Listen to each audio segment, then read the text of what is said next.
Lecture 15, Chapter 4, galvanometer as voltmeter. Now galvanometer जो है उसे एज अ वोल्टमीटर यूज करने के लिए हमें सर्किट में कुछ मॉडिफिकेशंस करने होते हैं।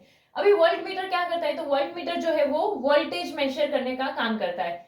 सो गैल्वेनोमीटर जो है उसे हम वोल्टेज मेजर करने के लिए भी यूज कर सकते हैं।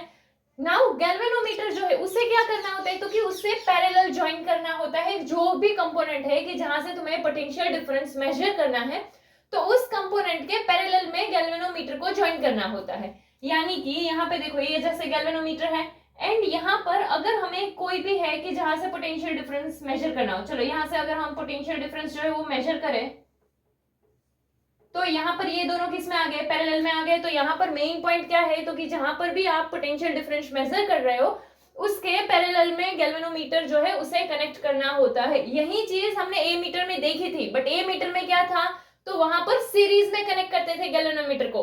से ये मेन डिफरेंस है, ए मीटर के लिए गैल्वेनोमीटर को सीरीज में कनेक्ट किया जाता है, वोल्ट मीटर के लिए गैल्वेनोमीटर को पैरेलल में कनेक्ट किया जाता है।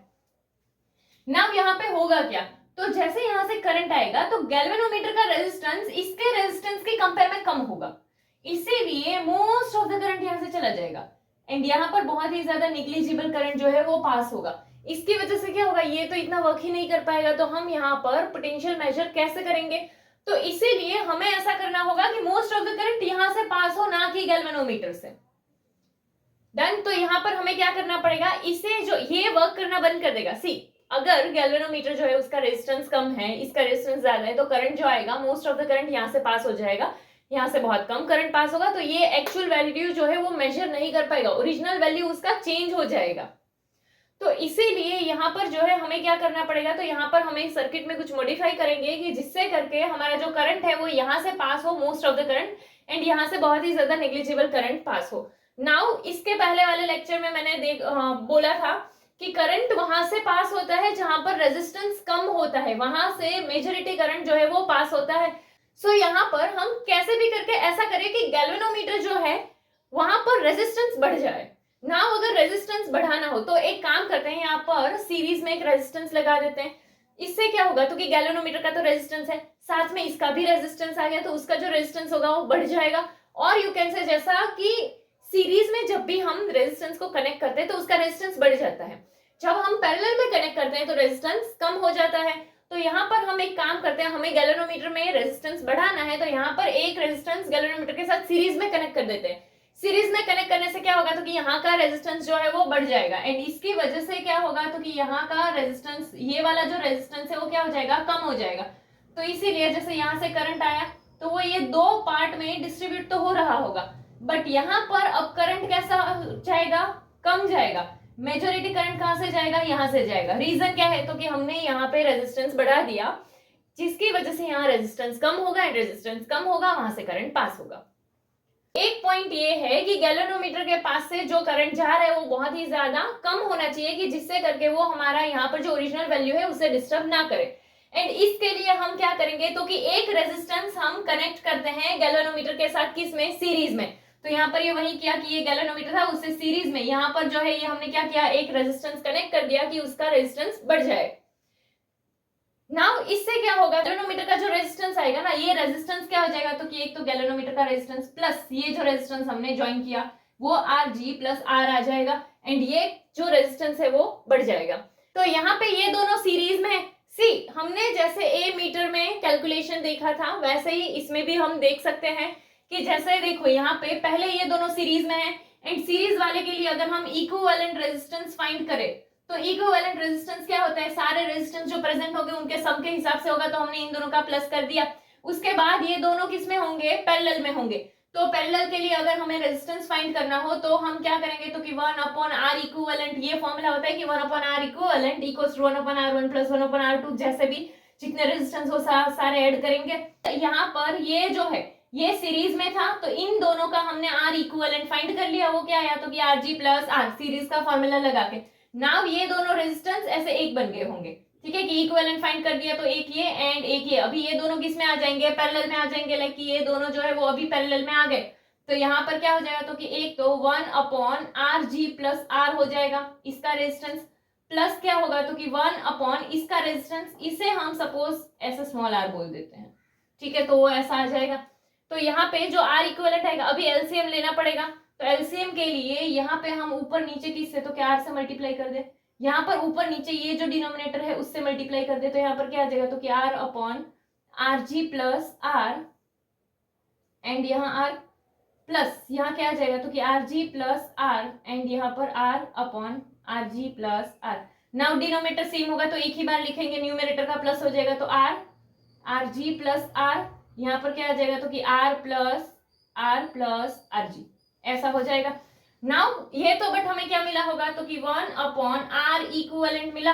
तो अगर हम इसका रेसिप्रोकल करते हैं तो रेसिप्रोकल करने पर हमें आर इक्विवेलेंट मिल जाएगा, आर डैश इक्विवेलेंट।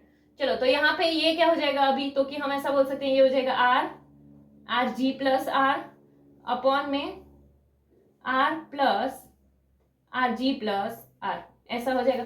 नाउ यहाँ पे क्या होगा तो कि ये आर वाला रेजिस्टेंस तो बहुत छोटा होगा इसकी कंपेयर में, ठीक है, ये गैल्वेनोमीटर का ये जो रेजिस्टेंस था उसकी कंपेयर में ये रेजिस्टेंस बहुत ही ज्यादा छोटा है, तो इसे हम क्या कर सकते हैं, इग्नोर कर सकते हैं, तो वो चला जाएगा।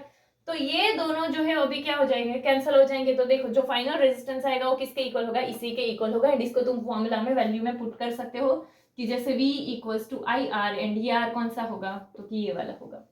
डन। तो इस तरह से जैसे हमने ए मीटर में किया था इसमें भी कर सकते हो। यहाँ पर जो है सिर्फ करना क्या है तो कि पहले ये दोनों सीरीज में है, दोनों का सीरीज का इक्विवेलेंट फाइंड कर लेंगे, फिर दोनों पैरेलल में आ जाएंगे, पैरेलल का इक्विवेलेंट फाइंड कर लेंगे, एंड उसका अगर हम वैल्यू पुट करेंगे तो वो इसी के रेजिस्टेंस के जितना आएगा। तो यहाँ पर क्या, तो कि हम गैल्वेनोमीटर को as a voltmeter use कर सकते हैं। उसके बाद है वोल्टेज सेंसिटिविटी। नाउ अगर हम वोल्टेज सेंसिटिविटी देखें तो वोल्टेज सेंसिटिविटी को हम बोलते क्या है तो कि डिफ्लेक्शन पर यूनिट वोल्टेज। सी हमने करंट सेंसिटिविटी देखा था, करंट सेंसिटिविटी क्या था तो कि डिफ्लेक्शन पर यूनिट करंट, तो यहाँ पर क्या होगा डिफ्लेक्शन पर यूनिट वोल्टेज, क्योंकि ये क्या है voltage sensitivity. Now current sensitivity के लिए तुमने ऐसा देखा था, ये फॉर्मूला था phi by I equals to NAB upon में K, तो इस I को तुम यहाँ से यहाँ भेज सकते हो, तो क्या हो जाएगा तो कि phi equals to NAB upon में K, एंड I आ गया। नाउ अगर तुम्हें ऐसा नहीं करना है तो तुम क्या कर सकते हो, तो कि हमने पहले स्टार्टिंग में ये फॉर्मूला देखा था, वो फॉर्मूला क्या था तो कि K phi equals to NABI, ऐसा फॉर्मूला था। तो ये K यहाँ मल्टीप्लाई यहाँ आएगा तो डिवाइड में आ जाएगा, तो इसीलिए यहाँ क्या आ जाएगा K आ जाएगा, तो phi इक्वल्स टू ऐसा करोगे तब भी यही आएगा। अगर तुम इस फॉर्मूला से ये फॉर्मूला लाओ या तो यहाँ जो फॉर्मूला है उससे लाओ, दोनों में चलेगा, दोनों एक ही बात है। नाउ अगर हमें वोल्टेज सेंसिटिविटी चाहिए यानी कि पर यूनिट वोल्टेज, तो यहाँ पर नीचे 5 के अपॉन में V होना चाहिए, तो हम क्या करते हैं तो कि दोनों साइड V से डिवाइड कर दे। चलो तो यहाँ दोनों साइड V से डिवाइड कर दिया, तो यहाँ क्या आ गया 5 अपॉन V, तो यहाँ पर क्या आ गया 5 अपॉन V, एंड ये जो है क्या NAB अपॉन में K, वो तो था ही NAB अपॉन में K, एंड यहाँ पर क्या आ गया तो क्या I अपॉन V, यहाँ क्या हो गया ये वही हो गया I अपॉन V।